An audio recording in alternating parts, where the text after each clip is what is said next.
different people have different sexual orientation. Different people have what their preferences are as to sex. Welcome to Health Chat with Best Western Hospital. We'll bring you health tips and advice that are rooted in medical expertise. Listen to connecting stories about health, wellness, mental health, and everything in between. Hello everyone, and welcome to another episode of Health Chat with Best Western Hospital. It's the season of love, and we love it for you. Get all your flowers, chocolates, feel your feels. And now that Valentine's is here, we thought we should tell you about health considerations to put in mind before committing to that special person. With me is Dr. Taiwo, is head of clinical department, Best Western Hospital. Welcome, Dr. Taiwo. Thank you for having me, Amaka. You're welcome. Yes.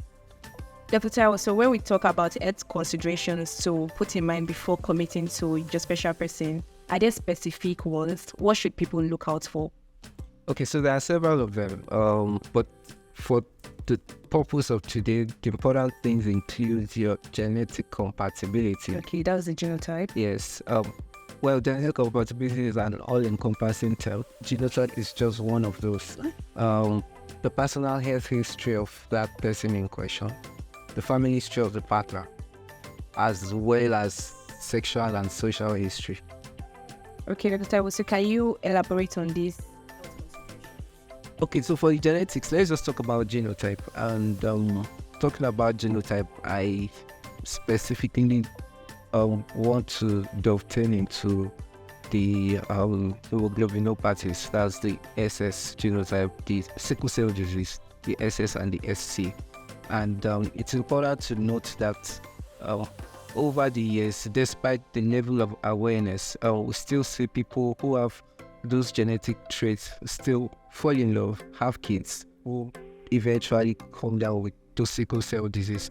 And that's a lot. That's a lot for the husband, for the wife, and for the child who really doesn't know anything about how they came together.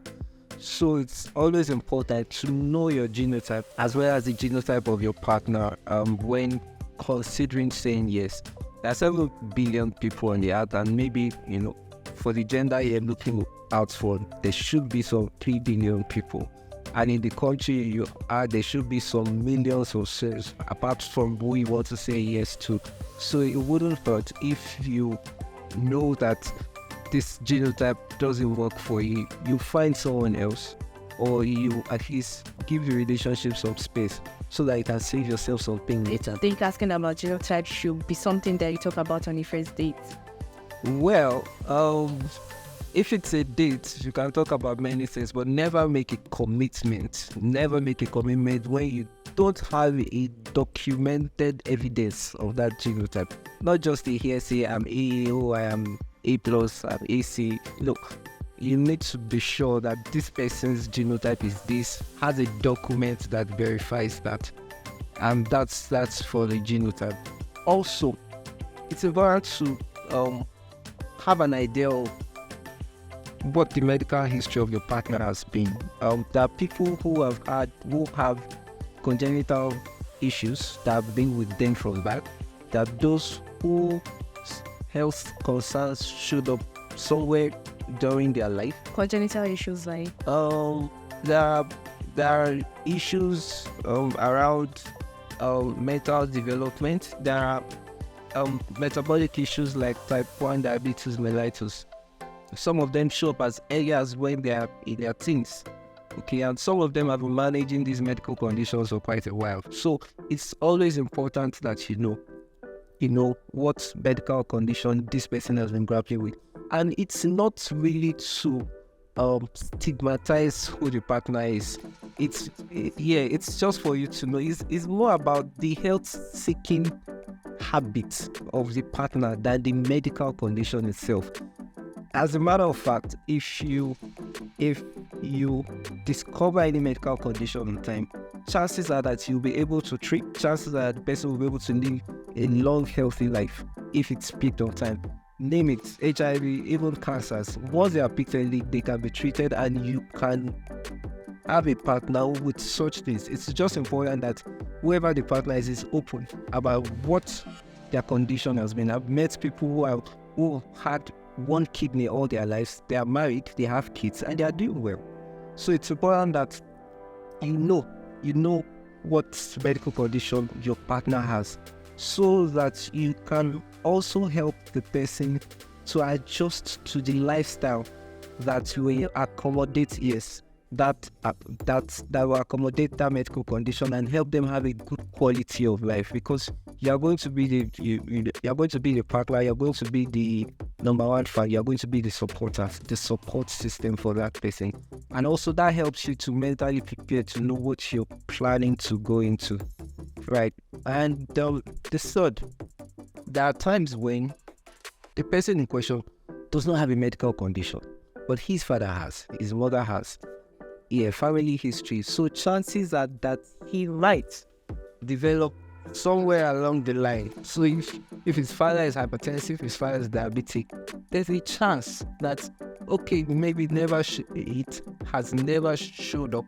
It's possible that while the person is pregnant, it could show up. It could show up sometimes later in life. So if you have at least a hint of what has happened, even mental health challenges that have happened in their family, somehow you'll be able to help that partner to guard against those things, so that even if it's going to show up, it's going to show up pretty neat. And if it shows up, you can both manage and then, manage the condition together and then do fine as a couple or as partners. So it's important to be aware of the family history of the partner. There are times also that because of the lifestyle of this partner is important. If the lifestyle is something that will make whatever has happened in his father to show up early, like someone who smokes, takes alcohol, does all of that, and has a father who is hypertensive or diabetic, chances are that he's going to get that at some point in his life. If it's someone that does not commit to regular exercise regimen, someone that eats anything, does not have a healthy dietary attitude, chances are that's going to happen at some point in time. So it's very important to know the family history of a partner. And then last is the sexual and social history. You cannot rule out sex out of any partnership, marriage or relationship. And so it's important to know where your partner has been. By that, I'm not saying that you should be a GPS tracker, okay? So what I'm saying is this. Different people have different sexual orientation. Different people have what their preferences are as to sex. Different people have medical conditions that either enhances that can limit their sexual potentials. So someone who has a sexual aversion disorder would have a very limited drive as far as sex is concerned. Someone who has had female genital mutilation might not enjoy sex as much as they should. And so because of that, somewhere you will have a mismatch in your sexual drive, which will affect your life as a couple.